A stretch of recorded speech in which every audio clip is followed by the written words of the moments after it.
애들 인생은 이제부터 시작이야. 대학 못 갔다고 실패한 인생이니 뭐니 그런 소리 하지 마. 안녕하세요. 부엌사연 구독자 여러분. 저는 서울의 한 구석에 위치한 작은 동네에서 살고 있는 정은미입니다. 곧 더위가 사그라들고 찬바람이 불고 나면 여지없이 수능 시험이 돌아오겠지요.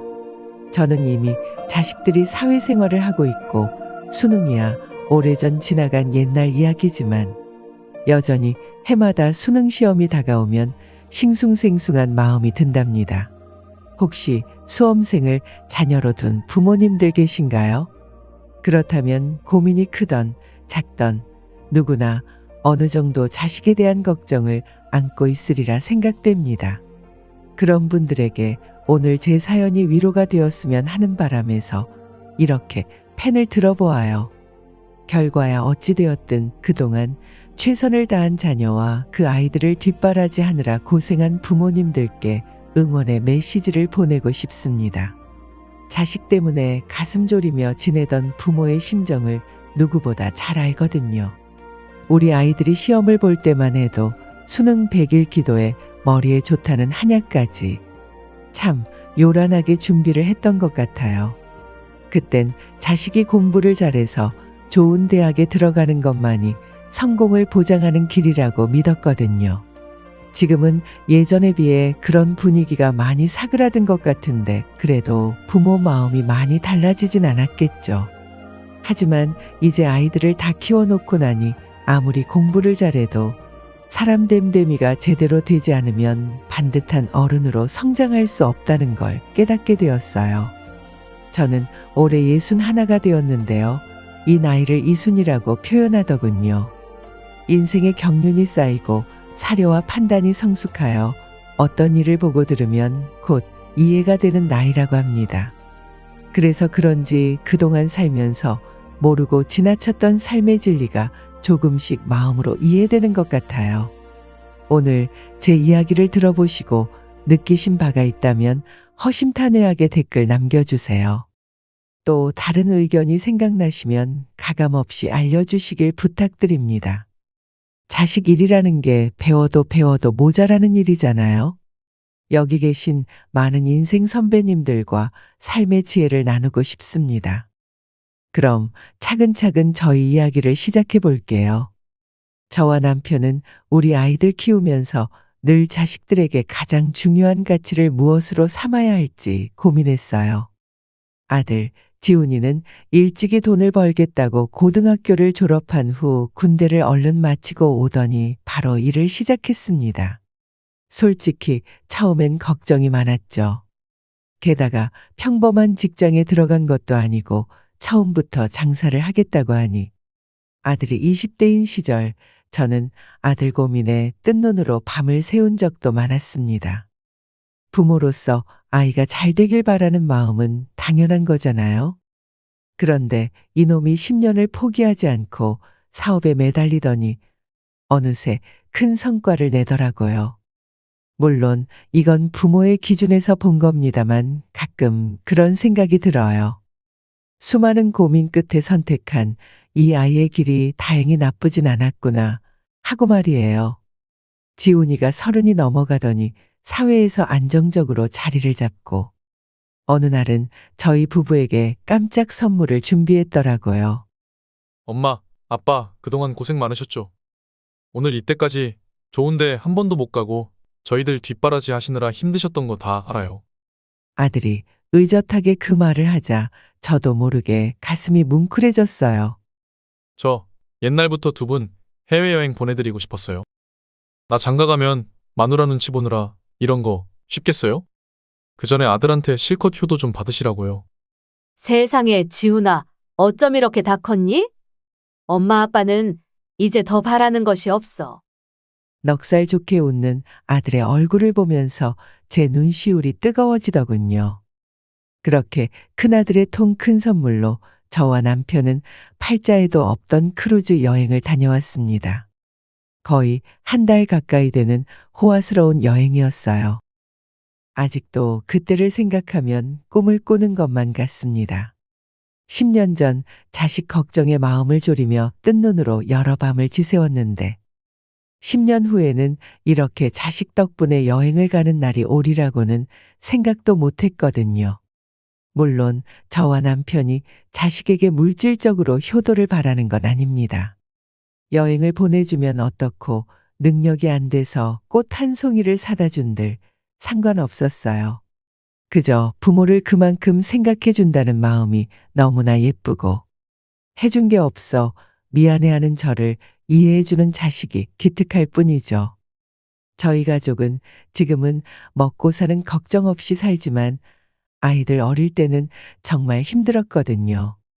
사실 우리 바깥 양반이 젊은 시절 작게 사업을 꾸리다가 크게 한번 사기를 당하는 바람에 정말 힘든 시절을 겪었거든요. 게다가 시부모님이 살아계실 때는 눈물이 쏙 빠지는 시집살이도 했습니다. 특히 제가 큰 며느리이다 보니 베풀 일이 많았는데 살림이 넉넉하지 않다 보니 여러모로 속상한 일도 많았어요. 곳간에서 인심난다는 말이 딱 맞더라고요. 당장 내쓸 돈이 없으니 시댁이든 친정이든 베푸는 게 인색해지더군요. 처음 시집 왔을 때는 친정의 형편이 어려웠을 때라 집안에 돈이 없었습니다. 그래서 저와 남편이 일하면서 모아두었던 돈과 시댁에서 보태준 돈 딱 5천만 원 가지고 신혼살림을 시작했지요. 결혼을 하고 2년 후 임신이 되자 저는 다녔던 직장은 그만두게 되었습니다. 그 후 경력은 끊어지게 되었고요.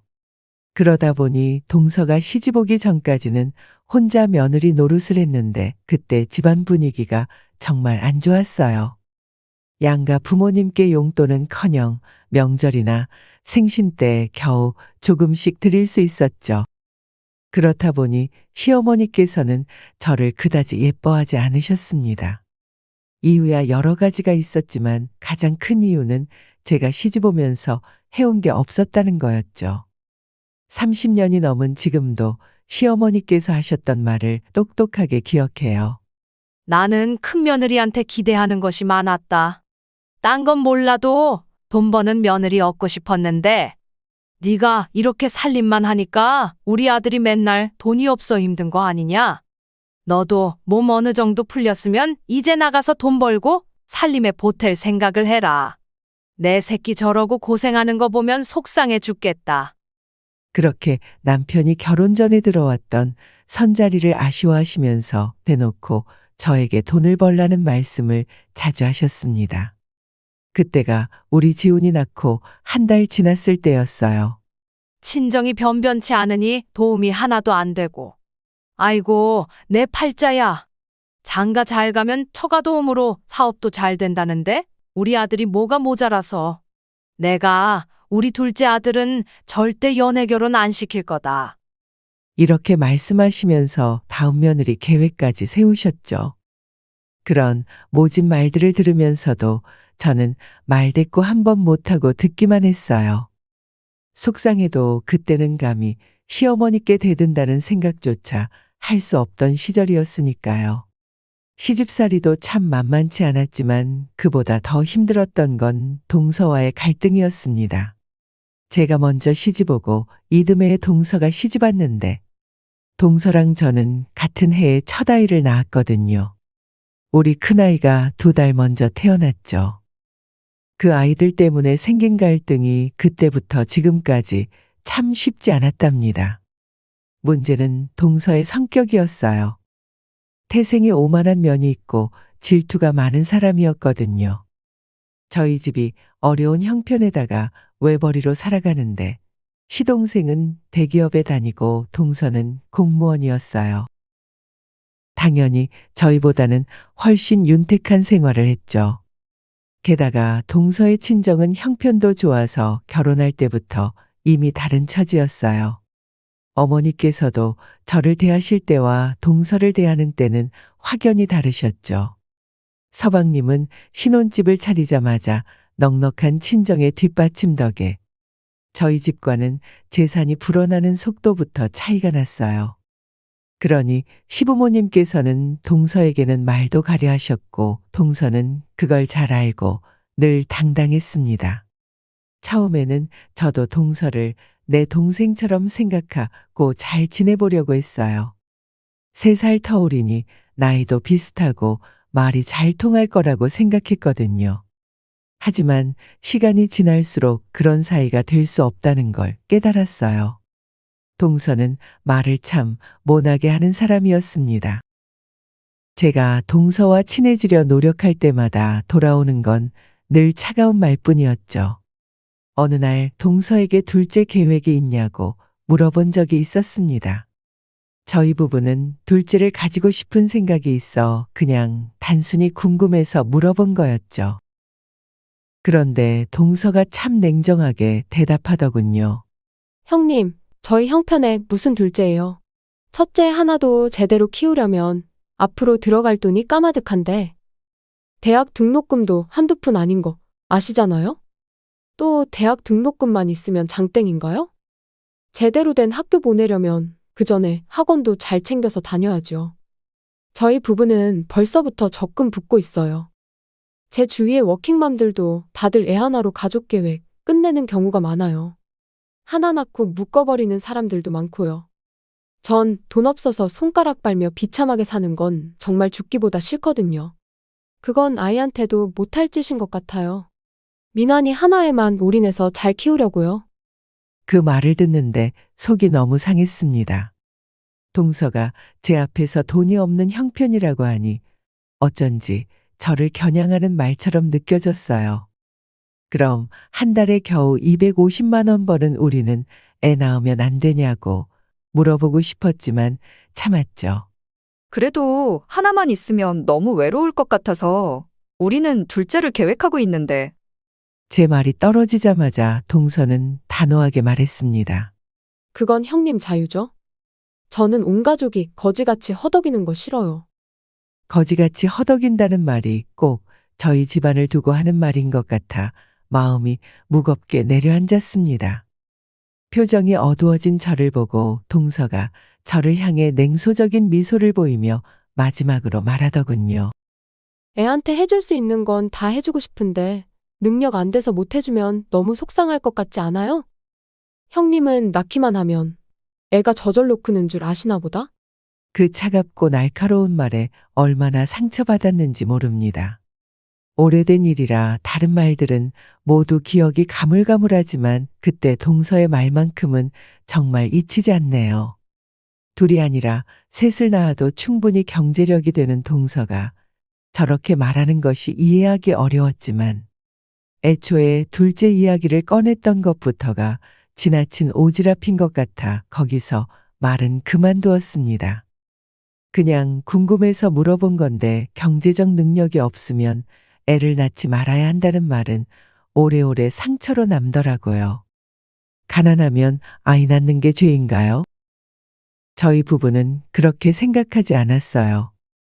남편은 늘 동생보다 못하다며 비교당하고 살지만 희망의 끈을 놓지 않고 열심히 살아가고 있었습니다. 저도 쉬지 않고 여러 가지 부업을 하며 가게의 보탬이 되고자 부지런히 몸을 움직였고요. 어쨌든 동서는 첫째 아들 이후로 더 이상 아이를 안 낳았고 저희는 결국 예쁜 딸아이를 둘째로 가졌습니다. 그렇게 슬아의 일남일녀의 남매를 두게 되었네요. 그런데 동서의 아들과 저희 아들이 고만고만하게 자라다 보니 스트레스를 받는 부분이 생기더군요. 바로 애들 커가면서 알게 모르게 서로 비교가 된다는 점이었습니다.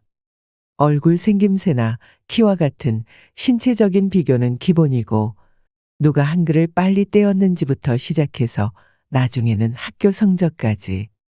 저희 아이와 동서의 아이는 어릴 때부터 끊임없이 비교당했어요. 특히 시부모님께서 그런 말씀을 많이 하셨습니다.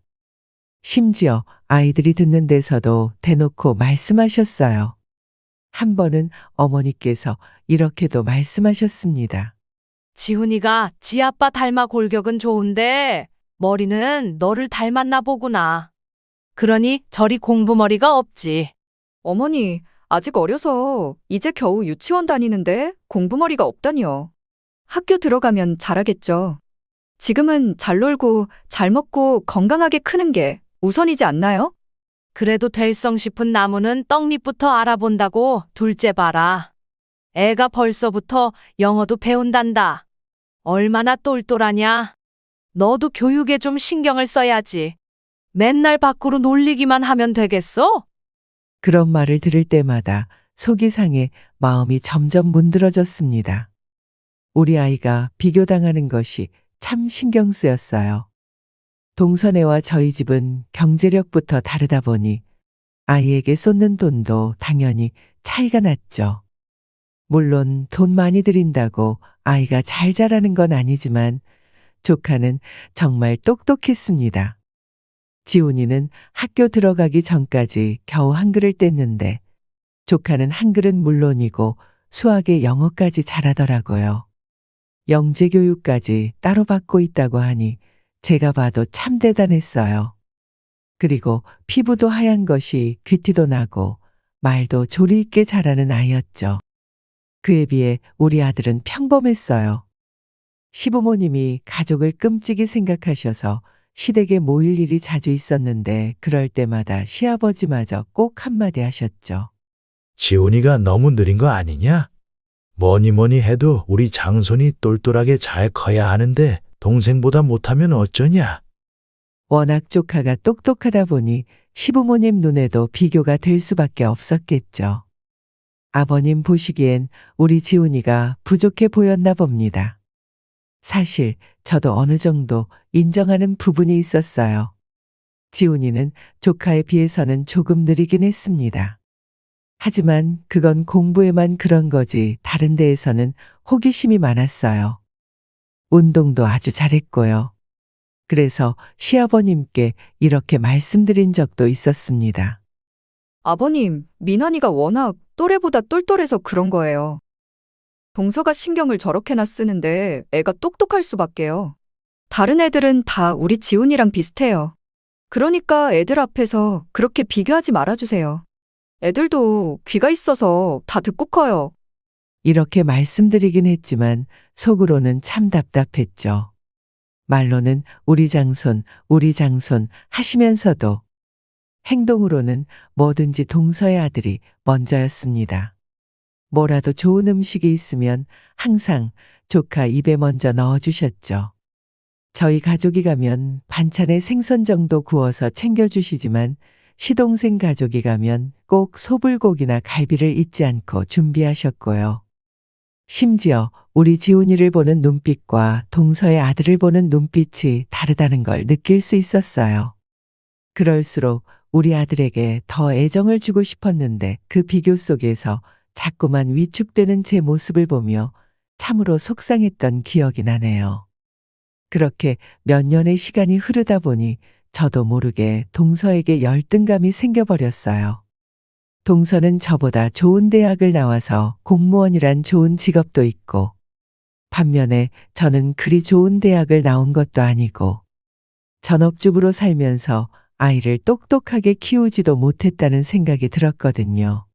참 못났지만 동서의 조건과 저의 조건 그리고 동서의 아이와 우리 지훈이 하나하나 비교하며 시간을 낭비하기도 했습니다.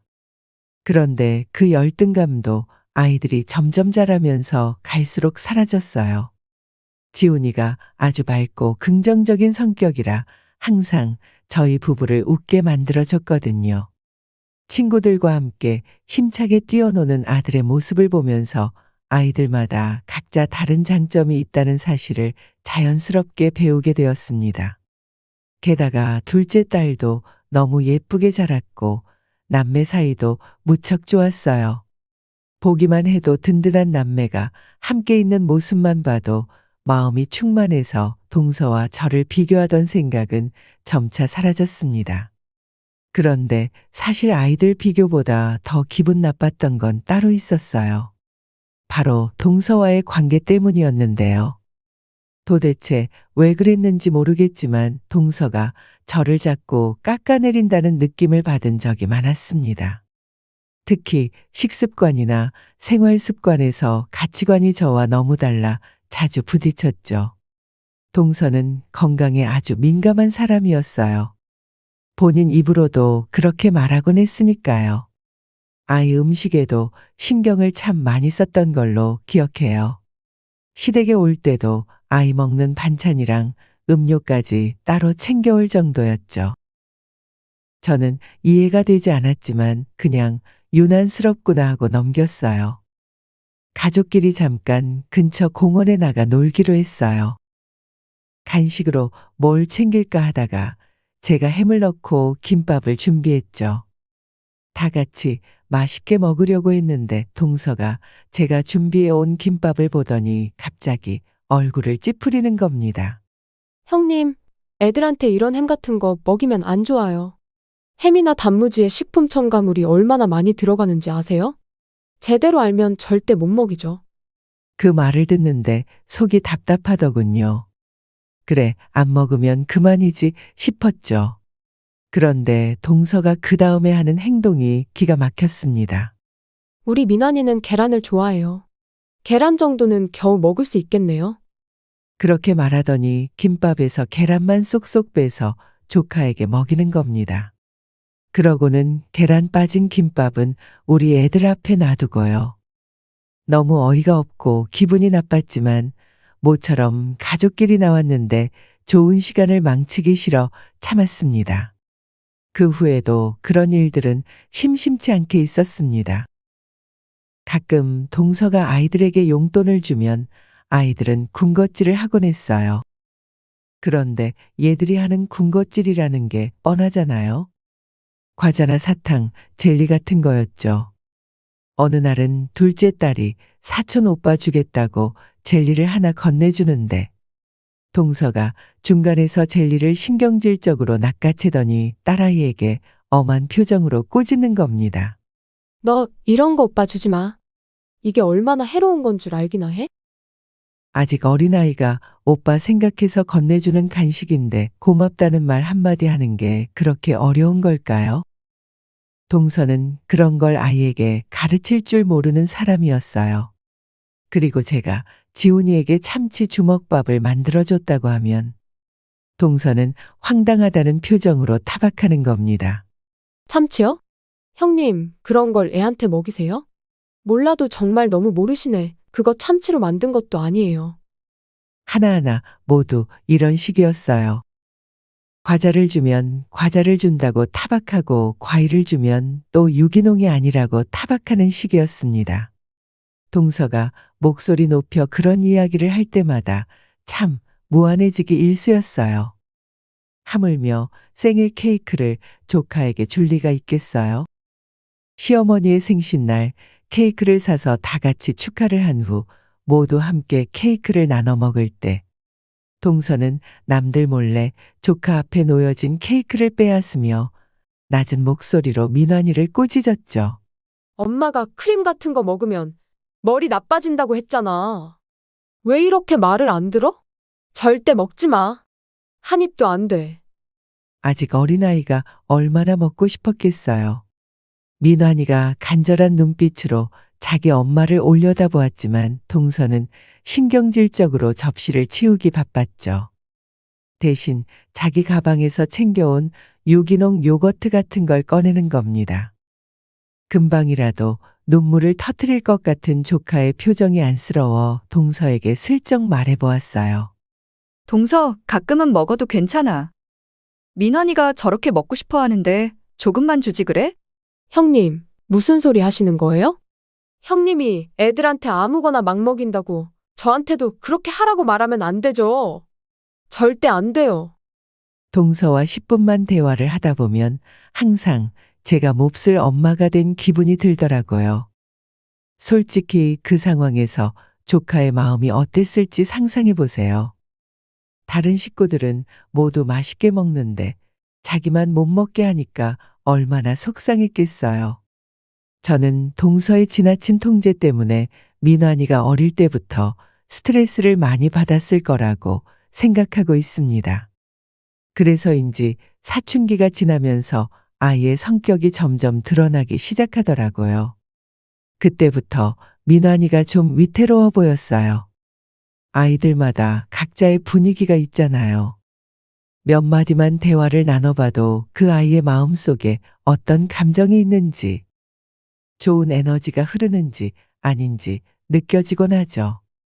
그런데 민환이랑 얘기할 때마다 뭔가 심상치 않다는 생각이 들었어요. 한 번은 제가 조카에게 물어봤습니다. 민환아, 잘 지냈니? 기말고사도 아주 잘 봤다며? 엄마가 정말 자랑스러워 하시더라. 어쩜 그렇게 공부를 잘해? 큰엄마한테 비결 좀 알려줄래? 비결이 따로 있겠어요? 저희 엄마도 따로 하는 건 없고 그냥 제가 머리가 좋아서 잘하는 건데요. 그런데 지훈이는 이번 시험도 말아먹었다면서요. 엄마가 말해줬어요. 저는 눈 감고 봐도 그보다는 잘할 것 같은데. 대체 그런 점수로 대학은 갈 수 있나요? 고등학생 아이 입에서 자기가 잘나서 성적이 좋다는 말이 나오다니 솔직히 충격이었어요. 특히 부모가 얼마나 애쓰며 뒷바라지하는지 뻔히 알고 있기 때문에 엄마가 따로 하는 게 없다는 말이 가장 이상하게 느껴졌습니다. 저는 조카를 조금 다독이고 싶었어요. 민환아, 누구든 부모의 도움 없이 혼자 잘 크는 사람은 없단다. 너 부모님이 얼마나 탄탄하게 뒷받침해주고 있으신데 잊어버리면 안 돼. 알겠지? 엄마가 저 대신 공부하는 것도 아닌데요. 저한테 이거 해라 저거 해라 잔소리만 하고 제가 하고 싶다는 건 하나도 안 해주면서요. 공부도 제가 하는 거지 엄마가 하는 것도 아니잖아요? 그 말을 듣고 마음이 참 복잡했어요. 이 아이가 이렇게 느끼고 있었구나 싶어서요. 어쩌면 동서가 너무 밀어붙였던 걸까요? 민환이의 마음속에 쌓인 감정들이 10대 후반으로 접어들며 이제 표출되기 시작한 것 같아 걱정이 되었습니다. 마지막으로 민환이는 뾰루퉁한 표정으로 말하더군요. 대학만 들어가면 아무것도 안 하고 그냥 놀 거예요. 안 봐도 뻔하죠. 동서 성격에 아이를 많이 밀어붙였을 테니까요. 그런 압박을 받고 자라면서 마음속에 쌓인 것들이 많아 보였습니다. 반면 지훈이는 공부는 못했지만 늘 해맑았어요. 시험 보기 전날에도 농구장 가서 신나게 땀 빼고 오는 게 우리 아들이었죠. 제가 하도 속이 터져서 공부 좀 하라고 잔소리를 하면 웃으면서 이렇게 말하곤 했습니다. 엄마, 지금 공부하러 가나 안 가나 점수는 똑같을 거야. 그냥 지금은 내가 하고 싶은 거 할래. 이런 공부 말고 진짜 내가 공부하고 싶은 건 따로 있어. 바로 돈 버는 공부. 제가 못 산다고 하며 아들 등짝이라도 한 대 때리려고 하면 아들은 넉살 좋게 빠져나갔죠. 아이, 엄마. 내가 알아서 할게. 반타작은 자신 있다니까. 진짜야. 지훈아, 대체 뭐가 되려고 이래? 그래도 대학은 가야 할 거 아니야. 엄마 속 뒤집어지는 꼴 볼 거야, 진짜? 정말 아들을 보고 있으면 그때는 너무 답답해서 한숨만 나왔어요. 공부를 대신해 줄 수도 없고 저렇게 넉살 좋은 녀석을 미워할 수도 없고 참속이 터지긴 해도 웃음이 나오는 거 있죠. 그래도 다행히 야무진 둘째 딸이 공부를 제법 잘해서 그나마 위로가 되더라고요. 아무튼 그렇게 시간이 흘러 지훈이는 고3이 되었습니다. 사실 지훈이가 중학교 3년, 고등학교 3년을 지나면서 저는 성적에 대하여 많이 내려놨어요. 하지만 아무리 그래도 대한민국의 고3 엄마라면 누구나 불안하고 긴장되는 마음이잖아요. 저 역시 크게 기대하는 게 없다고 해도 아들의 수험 생활이 당연히 걱정이 되었죠. 그런데 민감한 그 시절의 시댁에 가면 동서가 제 속을 얼마나 뒤집어 놓던지요. 지훈이가 공부를 못한다는 걸 다 알면서도 매번 시댁에 갈 때마다 성적과 공부 이야기를 줄줄이 늘어놓는 거예요. 우리 민환이는 내신 1등급이라 스카이중 골라서 갈 수 있을 것 같아요. 생기부도 워낙 빈틈이 없으니까 수시로 지원하면 거의 합격이겠죠. 형님, 지훈이는 어떻게 잘하고 있나요? 동서가 워낙 교육에 관심이 많아서 그런지 대학 얘기만 나오면 어디가 좋고 어디가 어떻고 하면서 떠들길래 저도 한마디 했습니다. 동서, 나는 우리 지훈이 재수시킬까봐 속상해 죽겠어. 공부에는 영 관심이 없으니 말이야. 그랬더니 동서가 눈을 동그랗게 뜨면서 놀라더군요. 형님, 지훈이 대학 보내려고 하셨어요? 요즘 수능이 뭐 장난인가요? 지훈이가 공부 머리가 있는 애도 아니고 재수는 더 힘들어요. 기숙학원에 들어가서 제대로 하지 않으면 절대 성적 안 나온다니까요? 게다가 그런 재수학원은 돈 엄청 들어요. 한 달에 200만 원은 우습게 나가는데 형님이 그걸 감당할 수 있겠어요? 그 말에 정말 기분이 나쁘더라고요. 저 정도면 일부러 제 기분 상하라고 하는 말 같았습니다. 아들의 인생에서 중요한 시기에 그런 말을 듣고 나니 그동안 동서와 큰 갈등을 피하고 싶어서 참아왔던 일들이 울컥하면서 떠오르는 거예요. 대체 왜 저렇게 공감 능력이 없는 건지 속상하고 도무지 이해가 가질 않았습니다. 저는 기분이 나빠 그 후로 입을 꾹 다물어 버리고 말았어요. 그래도 동서는 뭐가 그렇게 기분이 좋은지 호호 웃으며 온 집안을 돌아다니더군요. 결국 조카 민환이는 수능을 아주 잘 봤습니다. 지훈이는 이미 대학 갈 생각을 접었기 때문에 수능을 본 것 자체에 의미를 두었고요. 몇 달 후 민환이가 서울대 공학과에 입학했다고 하더군요. 남들이 보기에는 자식 농사를 제대로 성공한 엄마였겠죠. 반면 아들을 대학에 못 보낸 저는 아마 자식 농사 실패한 엄마처럼 보였을 겁니다. 솔직히 속상하지 않았다면 거짓말이었습니다. 하지만 제가 누구보다 사랑하는 우리 지훈이 앞에서 공부 못해서 대학에 못 갔다는 부정적인 태도를 보여주면 안 된다고 생각했어요. 인생이 얼마나 긴데 대학에 합격하면 성공이고 그렇지 않으면 실패라고 단정할 수 있겠어요? 아직 청춘을 꽃피우지도 못한 가능성이 무한한 나이잖아요. 저와 남편은 아이가 하고 싶다고 하는 일을 할 수 있도록 도와주며 시간을 가지고 믿고 기다려 주겠노라고 다짐했습니다. 수능 이후 마주친 동서는 아이를 명문대에 보냈다는 사실 하나로 자신감이 하늘을 찌를 듯했습니다. 이번엔 또 무슨 말로 나를 무시하고 깔아뭉개려나 했는데 아니나 다를까 한껏 콧대 높아진 동서가 제게 이러는 겁니다. 형님, 이제 아시겠죠? 인풋이 있어야 아웃풋이 있는 거예요.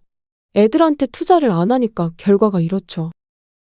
그리고 항상 보이던 그 냉소적인 미소를 보이며 계속 말을 이어갔어요. 벌써 인생의 쓴맛을 봤으니 어쩌겠어요. 재수를 시키던가 아니면 지방에 있는 2년제 전문대라도 알아보세요. 그런 학교는 등록금만 내면 무조건 합격이에요. 그러니까 아무리 힘들게 살았어도 애 교육은 빚을 내서라도 시키셨어야죠. 평소 같으면 그냥 넘겼을지도 모릅니다. 그런데 그 순간은 정말 못 참겠더라고요. 그래서 한마디 했습니다. 동서, 좋은 대학만 가면 무조건 성공한 인생이야? 무슨 말을 그렇게 해? 돈 없어서 우리 애들 뒷받침 못 해준 건 맞아. 하지만 지훈이는 누구보다 착하고 바르게 컸어. 자기를 책임지고 스스로의 길을 찾아가는 아이야. 자식을 명문대 보낸 걸로 성공했다고 생각하나 본데. 인생은 그리 단순하지 않다는 거 동서도 살아봐서 알잖아? 애들 인생은 이제부터 시작이야. 대학 못 갔다고 실패한 인생이니 뭐니 그런 소리 하지 마. 그러자 동서는 어이없다는 듯 저를 흘겨보더군요. 아마 제가 그렇게 말하는 게 아니꼽고 그저 실패한 자식을 둔 엄마의 정신승리쯤으로 여겼겠지요. 동서가 어떻게 생각하든 그동안 참아왔던 말을 내뱉고 나니 마음이 좀 후련해졌습니다. 그렇게 동서와 저는 껄끄러운 대화를 마치고 각자의 길로 돌아갔고 동갑내기 사촌지간인 지훈이와 민환이의 인생은 전혀 다른 길로 갈라지기 시작했어요. 그런데 그 길 끝에 누가 진정으로 성공한 인생을 살게 될지는 지켜볼 일이었습니다. 그 이후로 동서와 저는 서먹해져서 거의 왕래를 하지 않고 지냈습니다. 시부모님마저 모두 돌아가신 후에는 굳이 얼굴을 볼 일이 없었죠. 동서지간의 사이가 좋았다면 명절에 같이 식사했을 텐데 시부모님 제사에도 동서는 거의 오지 않았습니다. 거의 서방님과 민환이만 와서 절을 하고 음복을 한 후에 집으로 가곤 했죠. 그러다가 몇 년 전부터는 민환이는 아예 오지도 않더라고요. 학교 졸업은 한 것으로 알고 있는데 취직 준비 중이라는 이야기만 들었습니다. 지훈이는 빠르게 군대를 갔다 온 후 창업을 하겠다며 사업자를 냈어요. 덜컥 사업을 한다니 저희 부부는 걱정이 많이 되었지만 아들을 믿고 지켜보았습니다. 민환이는 금전적 도움도 거절했어요. 스스로 일을 시작해 보겠다고 하며 아르바이트를 하면서 모은 500만 원도 안 되는 소자본으로 인터넷에서 장사를 시작했습니다. 해외에서 저렴하게 판매되고 있는 아이템을 국내에서 마진을 붙여 판매하는 방식이었어요. 물론 처음에는 많이 고전했죠. 그런데 이놈이 어찌나 수완이 좋은지 몇 번 말아먹은 시행착오 끝에 점점 잘 팔리는 아이템을 하나씩 찾아내기 시작했습니다. 그리고 나서 정말 잘 팔리는 대박 아이템을 하나 발굴하더니 그 이후로는 승승장구했습니다. 지훈이가 사업을 한다고 7년 가까운 세월 동안 진득하게 노력한 결과였어요. 그 후로 30대가 넘어서자 규모가 제법 큰 온라인 스토어 2개를 운영했습니다. 그리고 대량으로 물건을 유통하기 위해 직원을 10명이나 둔 사무실까지 가지고 있었죠. 처음엔 자기 밥벌이나 잘하면 다행이라고 생각했는데 이젠 아들 덕에 집도 사고 정말 말 그대로 지훈이가 집안을 일으켜 세웠습니다. 어릴 때는 해맑게 웃으며 돈 버는 공부한다고 할 때마다 속이 터진다고 생각했는데 결국 이 아이는 해내고 말았어요. 지훈이 나름대로의 꿈이 진짜 현실이 되는 걸 보니 참 뿌듯하고 감사할 따름입니다. 그런데 한 3년 전부터 가족 행사가 있을 때마다 보는 시동생의 얼굴빛이 점점 안 좋아지더라고요. 알고 보니 시동생은 50살을 채우고 다니던 대기업에서 명예퇴직을 했다고 합니다. 그러면서 아는 후배랑 업을 시작했는데 그게 잘 안 되는 듯 했습니다. 그동안 모아놓았던 돈도 많이 까먹었다는 이야기를 들었죠. 그러던 어느 날 시부모님 기일에 시동생이 왔길래 조카 민환이의 안부를 물어봤어요. 서방님, 민환이는 취직 잘했나요? 같이 데려오지 그러셨어요. 얼굴 안 본 지도 한참 된 것 같은데. 잘 지내고 있죠? 그랬더니 시동생이 한숨을 푹 쉬면서 이야기했습니다. 형수님, 말도 마세요. 우리 집사람이 어디 가서 말도 못 꺼내게 하는데 저도 속이 터집니다. 지금 민환이 엄마 들어누웠어요. 민환이가 어찌나 사고를 치는지. 뭐라고요? 아니, 무슨 일이길래 그래요? 혹시 민환이한테 무슨 일 생긴 거예요? 그동안 시동생의 표정이 워낙 어두웠기 때문에 뭔가 심각한 일이 벌어졌음을 직감할 수 있었어요. 저의 질문에 답한 시동생의 말은 정말 충격적이었습니다. 형수, 어디서부터 잘못된 건지 모르겠는데 아무래도 우리가 민환이를 망친 것 같아요. 이놈이 좋은 머리를 좋은 데 써야 하는데 남 등쳐먹는 데 쓰는 바람에 고소를 당했어요. 지금 구치소에 있고 재판도 받고 있고요. 큰돈 벌겠다고 다단계 코인 사기를 쳤나 봐요. 저도 자세히는 모르겠어요. 그런데 피해액이 거의 몇십억 단위라 우리 선에서 해결하기가 어렵습니다. 사실 집도 팔고 재산도 남은 게 없어요. 그래도 집사람은 민환이 실형 안 받게 하겠다고 자기 식구들 인맥 다 동원해서 어찌 해보려고 하는데 아무래도 힘들 것 같아요. 제가 요즘 아주 죽을 맛입니다. 세상에, 어쩜 좋아요. 그런 일이 있었는 줄도 모르고. 동서는 어때요? 많이 힘들어 하겠네요. 제가 믿기지 않는다는 목소리로 다시 묻자 시동생은 깊은 한숨을 내쉬며 대답했습니다. 예, 그렇죠. 아시잖아요. 그 사람 아들 하나한테 목매고 살았던 거. 하지만 세상이 어디 제 맘대로 되나요? 사실 겉으로는 티는 안 냈지만 애엄마랑 미란이랑 엄청 많이 부딪히고 싸웠어요. 대학 들어가더니 늦게 사춘기가 왔는지 아예 부모 말을 안 듣고 분노만 쏟아내더라고요. 그때 뭔가 잘못되었다는 걸 깨달았지만 너무 늦었더라고요. 자존심 강한 동서가 드러놓을 만하더군요. 인간적으로 참 안 됐지만 제가 도와줄 수 있는 건 없었어요. 그럴 만한 능력이 있는 것도 아니었고요. 그런데 얼마 뒤 한동안 연락 없던 동서가 저한테 전화를 해왔어요. 형님, 우리 집 얘기 다 들으셨다면서요? 그래, 동서, 대충 얘기는 들었어. 민환이 괜찮아? 많이 속상했겠다. 그래도 가족인데 연락은 주지 그랬어. 처음에 저는 마음이 안 좋아서 위로해 줄 생각으로 그렇게 말했지만 동서는 뜻밖의 반응을 보였습니다. 저도 쪽팔려서 연락 못 하겠더라고요. 형님은 통쾌하시겠어요? 누구 자식이 더 잘 되나 두고 보자고 하시더니 결국 형님이 이긴 것 같으니까. 이제는 속이 시원하세요? 동서, 지금 상황에 그런 말이 중요해? 왜 그리 사람이 베베꼬였어? 제가 깜짝 놀라서 말하자 동서는 한숨을 내쉬며 말하더군요. 모르겠어요. 그냥 너무 억울해요. 저희 부부는 할 수 있는 모든 걸 다 했는데 왜 우리 민환이가 저렇게 된 건지 모르겠어요. 형님은 신경 하나 안 쓰고 거의 방목하듯 키웠잖아요. 솔직히 이해가 안 가요. 같은 말을 해도 어쩜 저리 밉살스럽게 할 수 있는지 참 할 말이 없더군요. 잠시나마 동서를 안쓰럽게 여겼던 제 마음은 금세 화로 바뀌었습니다. 다 잊고 살았던 옛날 일들이 주마등처럼 떠오르면서 제 속을 틈날 때마다 긁어놓았던 동서의 말과 행동들이 다시 생각났어요. 사람 참 안 변하는구나 싶었습니다. 형님, 지훈이가 요즘 돈 잘 번다면서요?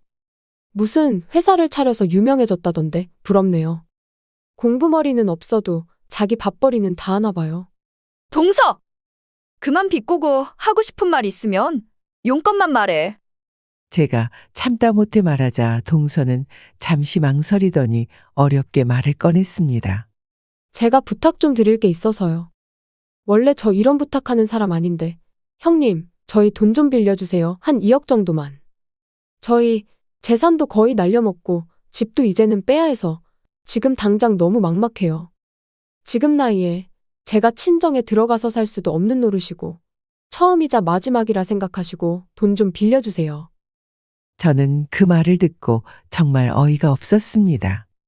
아니, 돈을 빌려달라는 말을 할 거면 제 비위라도 좀 맞춰야 하는 거 아닌가요? 하다못해 형님 예전에는 제가 너무 심했어요. 라는 형식적인 사과라도 해야 하는 거 아닌가요? 아쉬운 소리를 하면서도 끝까지 저와 지훈이를 깎아내리며 사람 속을 뒤집어 놓는 말을 하니 정이 뚝 떨어졌습니다. 그리고 일말의 미안함도 없이 뻔뻔하게 돈을 빌려달라는 말에 저도 성인군자는 아니니 화가 치밀어 오르는 걸 참지 못했어요. 동서, 돈 빌려달라는 말을 참 이상하게도 하네? 나야 평생 동서를 봐왔으니까 그런가 보다 하는데 절대 다른 사람한테는 나한테 말하듯이 하지 마. 동서는 같은 말을 해도 사람을 참 기분 나쁘게 하는 재주가 있어. 몇십 년이 지나도 그걸 왜 못 고쳐? 상대방 마음에 항상 상처를 주면서 왜 자기 필요한 것만 요구해? 그리고 민환이가 왜 그렇게 되었겠어? 아이 마음에는 관심이 없고 공부만 요구하니까 그렇게 된 거 아니야. 사람을 먼저 만들어야지.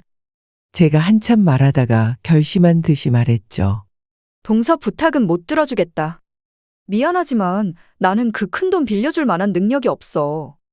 부탁해보려면 우리 아들한테 직접 말해보던가. 아무튼 동서 집안일이니 알아서 해결해. 형님, 지금 나 몰라라 하시겠다는 거예요? 그래도 가족이잖아요. 살면서 제가 한 번이라도 그런 부탁한 적이 없는데 어려울 때 등 돌리시네요. 안 도와주시면 저도 앞으로 형님하고 연 끊고 살겠습니다. 지금 누가 누구한테 연을 끊자고 하는 거야? 마음대로 해. 나는 상관없으니까. 하지만 동서, 다시 한번 충고할게. 아들이 왜 그렇게 됐는지 다시 한번 곰곰이 생각해봐. 다른 사람은 이런 말 못 해줘. 나니까 말해주는 거야? 알겠어? 동서 말대로 서로 얼굴 보면 속만 긁어댈 것 같아. 나도 이제는 싫고 영 끊는 게 속 편하겠어. 앞으로는 연락하지 말고 살자. 잘 해결되길 바랄게. 그렇게 말하고는 전화를 끊었습니다. 동서와의 그 대화가 마지막이었어요. 벌써 1년이 넘도록 얼굴 본 적이 없습니다. 가끔 시동생에게서 소식이 들려오긴 하는데 결국 민환이는 실형 선고받고 복역 중이라고 하더군요. 사실 조카 민환이가 마음에 병이 있을지도 모르겠다는 생각을 한 적이 있었지만 그 정도로 비뚤어진 성인으로 자랄 줄은 정말 몰랐어요. 아마도 그 아이의 이기적인 성격이 다른 사람에게 피해를 줘도 상관없다는 못된 마음으로 자라면서 그런 범죄자가 된 것 같습니다. 이제 죗값을 치르고 나오면 자기 가족끼리 어떻게든 살아가겠죠. 이 세상에 어느 부모가 자기 자식이 잘못되길 바라는 사람이 있겠어요? 그래서 힘들어도 뒷바라지하고 어떻게든 공부도 시키려고 애쓰는 거겠죠. 하지만 그게 다는 아니란 걸 이제야 확실히 깨닫게 됐습니다. 여러분, 부모의 가장 큰 의무가 뭐라고 생각하시나요? 저는 내가 낳은 생명을 사랑으로 잘 키워내서 성숙한 인간으로 이 사회에 내놓는 것이라고 생각합니다. 혹시라도 어쩔 수 없는 사정 때문에 자식에게 충분히 해주지 못하고 있다고 생각하는 분들이 있다면 꼭 말씀드리고 싶어요. 절대 그렇지 않다고요. 아이를 낳아 사랑으로 키우는 것만으로도 이미 잘하고 계신 겁니다. 돈으로 자식에게 다 해줬다고 생각하며 돌려받기를 바라기보다는 자식에게 진심으로 존경받는 부모가 되는 것에 더 중요한 가치를 두셨으면 합니다. 제 사연을 들어보시고 비슷한 경험을 하셨거나 공감을 느끼셨다면 댓글로 남겨주세요. 또 다른 의견이 있다면 편하게 말씀 남겨주시길 부탁드립니다. 인생이라는 긴 마라톤에서 저희 아들은 이제 한 발을 떼었을 뿐이고 지금의 성공이 언제 모래처럼 사라질지 아무도 모르는 거겠죠. 모든 건 끝까지 살아봐야 비로소 아는 것이니까요. 저에게 지혜를 나눠주시면 앞으로 더 바르게 살아갈 수 있도록 마음속에 잘 간직하겠습니다. 그럼 지금까지 저의 긴 이야기 들어주셔서 정말 감사합니다. 항상 건강하시고 행복하세요. 오늘 사연 어떻게 들으셨나요? 이번 이야기가 구독자분들에게 따뜻한 위로가 되었으면 좋겠습니다. 느끼신 점이 있다면 댓글로 허심탄회하게 의견을 나눠주세요. 부엌 사연은 여러분의 구독과 좋아요 그리고 댓글로 유지됩니다. 앞으로 더 좋은 사연으로 찾아뵐 수 있도록 많은 도움을 부탁드려요. 감사합니다.